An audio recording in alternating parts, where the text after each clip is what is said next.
I would say it's easy to find joy at home. Being with your family 24/7 doesn't sound fun, but once we did it for a month or two, it was actually pretty entertaining. So it was a lot of fun. I think 100% it was the family time because it kind of allowed me to self-reflect, but it's also time for my parents to be like, okay, these are a couple things you need to work on before we send you out to the real world. So it's awesome to be able to spend that extra time because most of us are going to go off and be completely separate from our family for the first time in our whole lives. So it's awesome to be able to connect with them, but also self-reflect and realize what I need to do to fully prepare myself to start being independent. It has like enabled me to like spend more time in the Bible. Like now, like I wake up and the first thing I try to do is to read the Bible and just like spend some time in the Word. So that it's really benefited me in that way.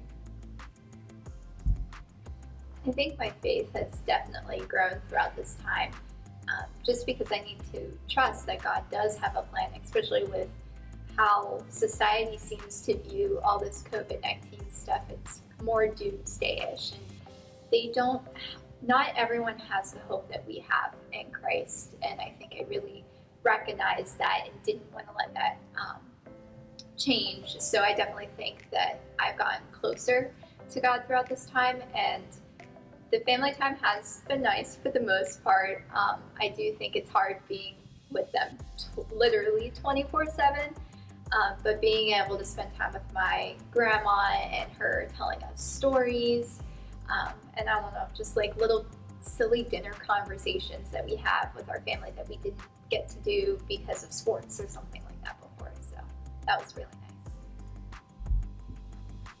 nice. Being stuck in my home definitely taught me how to self-motivate and self-discipline, just like my everyday activities and all of my work, whether it be schoolwork or things outside of that.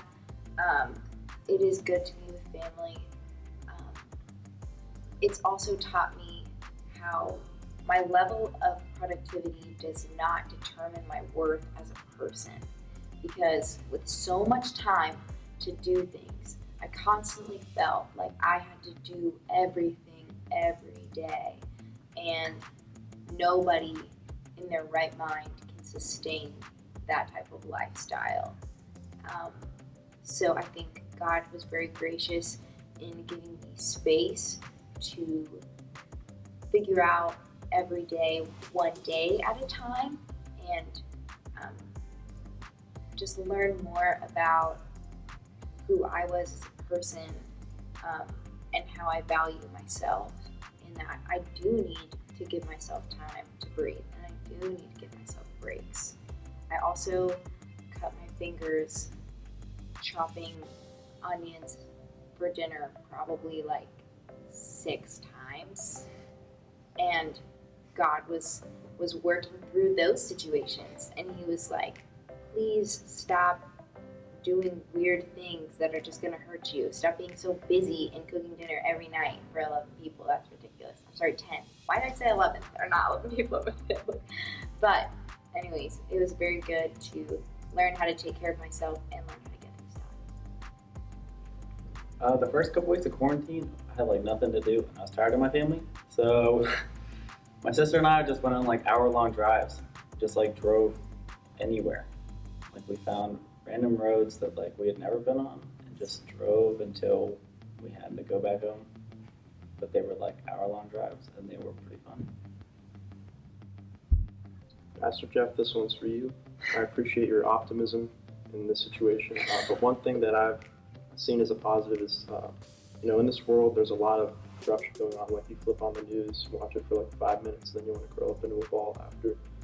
But it's been really great to see like organizations coming together, like automotive companies using their factories to build respirators. Like I think MLB is using like their jerseys for gowns and masks now.